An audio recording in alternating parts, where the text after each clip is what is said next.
Darian Long, and today I will be discussing how humanity is changing.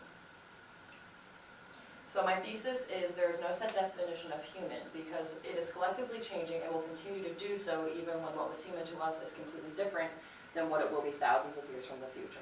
Now my question today is, should we as humans fear the future because of the rapid changes in technology? This will be shown throughout the PowerPoint. So humans are completely consumed in technology. Humans are completely consumed in everyday technologies, from mobile laptops and cell phones to toasters sitting in the kitchen.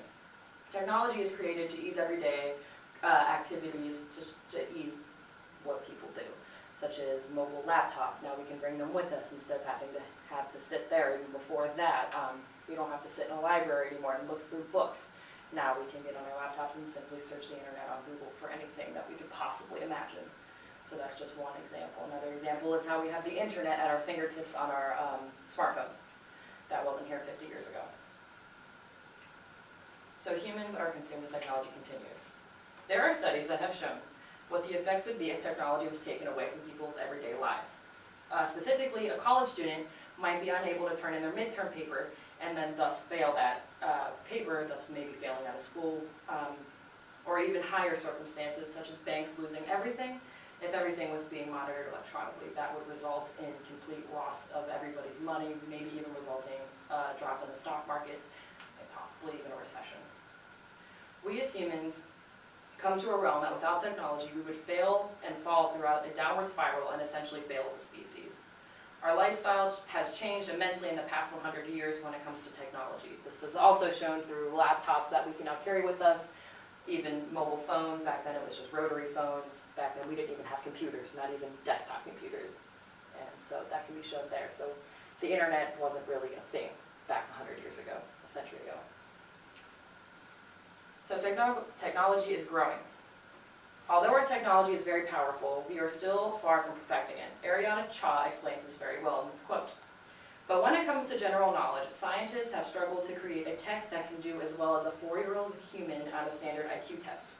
Although today's computers are great at storing knowledge, retrieving it, and finding patterns, they are still stumped by a simple question: why? This quote is describing smartphones with Siri as a great example from iPhone. She can answer any questions that are stored on the internet, but, and this has been tested by me, if you ask her why, she simply has no response other than that's a great question.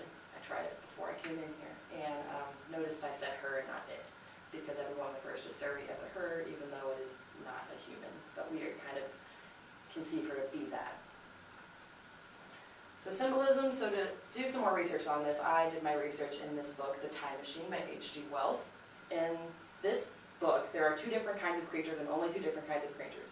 It takes place in a different time period than us, and the 2 creatures are Eloi and the Morlocks. They symbolize 2 different sides to the relative definition of human. The Morlocks, on one side, symbolize the bad face of humanity and the evil we brought into this world.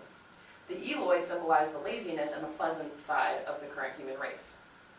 This novella's setting takes place far into the future, and it is possible that it is a spitting image of what humanity will be like in that time.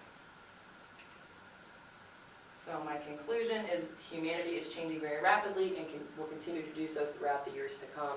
We don't know what it's going to be, possibly even robots taking over what it means to be human. And these are my references.